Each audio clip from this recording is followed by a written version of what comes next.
can demo some of the principles that you use just having a little chat. Okay, sure, yeah. Yeah? Yeah, sure. Alright.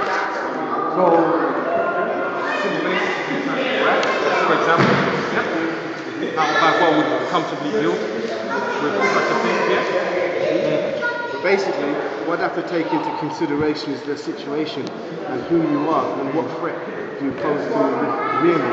If it's a real threat, then I'll just have to go straight in here. That's where I'm going to go.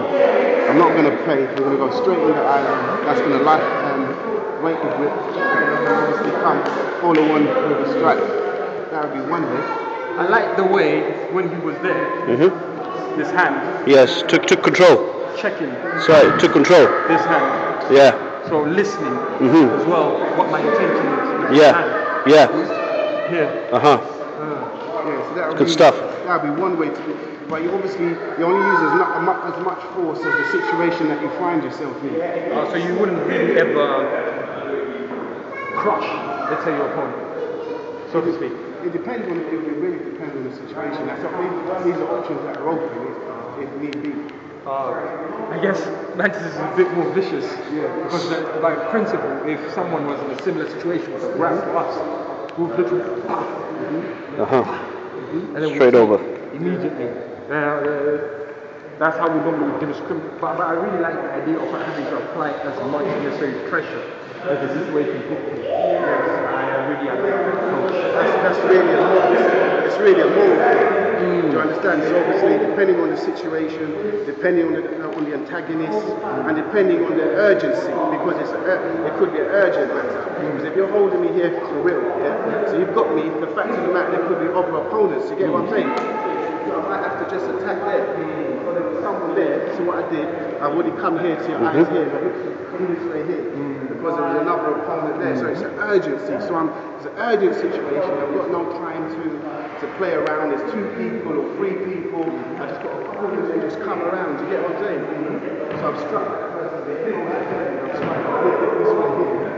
Yeah? Or if it's a block, if it's a me block, you understand? I'm still going to come with the strike. So you need that home behind you. Do you understand? So I'm coming with strike and then deal with it.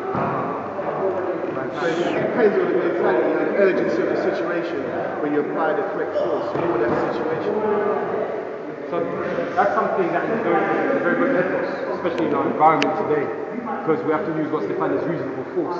That's right. So it works very well. Yeah, exactly.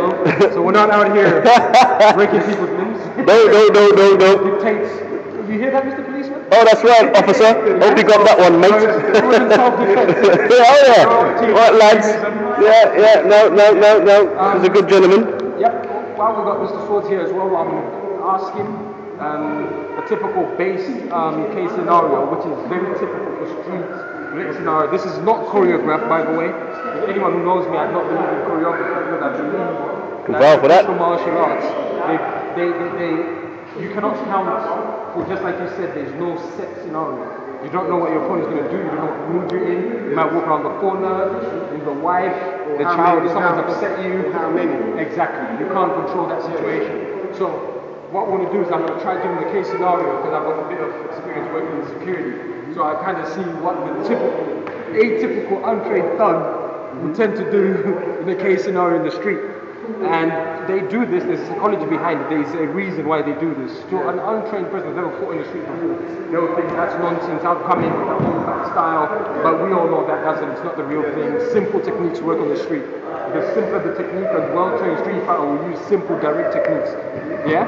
That's why you can notice when I was talking to him before, I always started from the clinch, from the grab, which is a typical thing, because a lot of street fighters would come in, grab, because the moment they know they've got the grab, they're in a good range to complete the smash, especially if you're going to fight a sprouty little guy who dances about. You don't want to waste time, you want to be chasing him because you're not in a ring. Yes, because in that scenario, for instance, it's all without trying to use the correct energy. Do you understand? Because if something's happened, then you have an opponent that is potentially aggressive. Yes. Okay, so you have the option of allowing your senses to be open, or to actually try and pacify an individual. And I would just pacify them like this by saying, it's okay. Do you understand? Okay, just calm down. You know, there's no need for us to go in this direction that we're going. So from here, if I've got my hands up already, and I'm actually, this actually looks like it's quite passive, because from here it's like projecting, like, stop. That's a subliminal message, because it's like, stop. Do you understand? So someone's going to stop. So, technically speaking. So, and here, I've got this up here, so it's already like a defensive motion. So first of all, if the person's going to come towards me, he's going to have to, if he's going to try and sucker punch me, he's going to have to come through my passive, which in effect is actually defensive. An offensive position. So I'm saying, okay, there's no need for this, and I've actually readied myself. I'm prepared now for anything that you do. I said, calm down. There's no need for this. Okay, and then if the person continues, because obviously they'll have to come through you, and if they come towards you, then obviously you neutralize them. Yeah. And just for the other people who are not aware, if study the science behind this, even though it's traditional martial arts, there's psychology behind it. Police officers use it